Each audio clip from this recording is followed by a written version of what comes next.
तो सबसे पहला सवाल आपसे ये है कि जो मैं इतनी देर से कॉन्टिंजेंसी आर्ग्यूमेंट आपको बता रहा था, ये अकल से ही बता रहा था हजरत, आप ये बताएं कि आप इन्फिनिट रिग्रेस ऑफ कॉजेस को पॉसिबल मानते हैं या नेसेसरी बीइंग के एग्जिस्टेंस को सही समझते हैं, चूंकि दो ही ऑप्शन हो सकता है, आप ये बताएं। तो मैं ईमानदारी से बात करूँ, एक तो मैं कॉन्टिजेंसी वर्ड ठीक से समझता हूँ, और इस वक्त भी जो आपने अंग्रेजी के अल्फाज इस्तेमाल किए वो ज़रा थोड़े से मुझे डिफ़िकल्ट और कॉम्प्लिकेटेड लगे, तो आप ज़रा सिंपल ज़बान में सवाल कर सकते हैं। बिल्कुल कर सकता हूँ जी।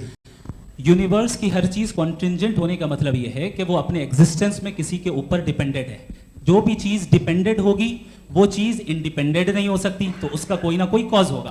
तो अब आप क्या समझते हैं कि ये इन्फिनिट रिग्रेस है, यानी कॉज पर कॉज, कॉज पर कॉज, कॉज पर कॉज, और कभी कोई यानी ये एंडलेसली चलता रहा? क्योंकि अगर ऐसा होगा तो हम तो एग्जिस्टेंस में आते ही नहीं, लॉजिकली ये मुत्तफक अलैह चीज़ है, मुत्तफक अलैह अग्रीड अपॉन। इस पे हमने एग्री किया था कि मुश्किल शब्द आएगा तो अर्थ बताना पड़ेगा। तो इन्फिनिट रिग्रेस तो पॉसिबल नहीं है, तो कहीं ना कहीं आपको रुकना पड़ेगा ऐसे नेसेसरी बीइंग पर। नहीं, कोई ज़रूरत नहीं रुकने की। किसने कहा आप रुकना पड़ेगा? आप रुकते हैं खुदा पे, आप नहीं रुकते। आप कहते हैं वो हमेशा से, जब उस वक्त से जब वक्त नहीं था।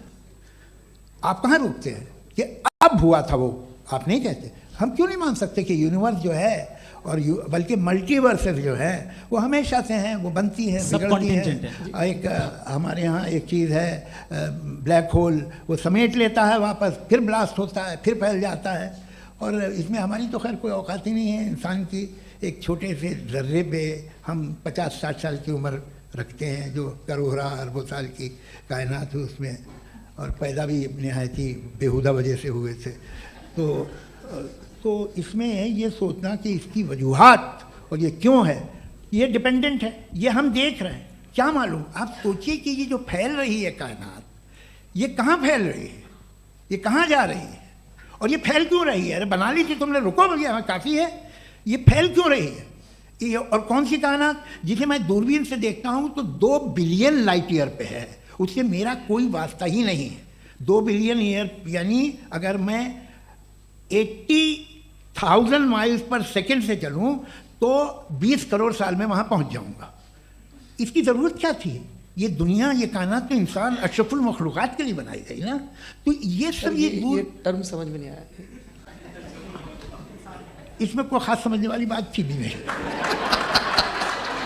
ये जो अल्टीमेट कहा यह जाता है कि ये जो पूरी यूनिवर्स है, ये जो दुनिया है, ये इंसान के लिए बनाई गई। अच्छा, ये सब इंसान के लिए। क्यों साहब, सही है ना? बिल्कुल, लेकिन इसका ये मतलब नहीं कि किसी चीज के पीछे रीजन आपको नहीं पता तो रीजन नहीं है, इसे कहते हैं नहीं, मुझे नहीं पता, लेकिन मेरी जिम्मेदारी नहीं है। वो बिल्कुल सही कहा था उसने, बर्टन रसल ने। आपने उसे मजाक में टाल दिया कि भाई आप एक दावा कर रहे हैं, मैं क्यों कहूं कि ये गलत है दावा? आप प्रूफ कीजिए, मेरे पे जिम्मेदारी ही नहीं है, मैंने थोड़ी कहा है। आप प्रूफ कीजिए कि ये सही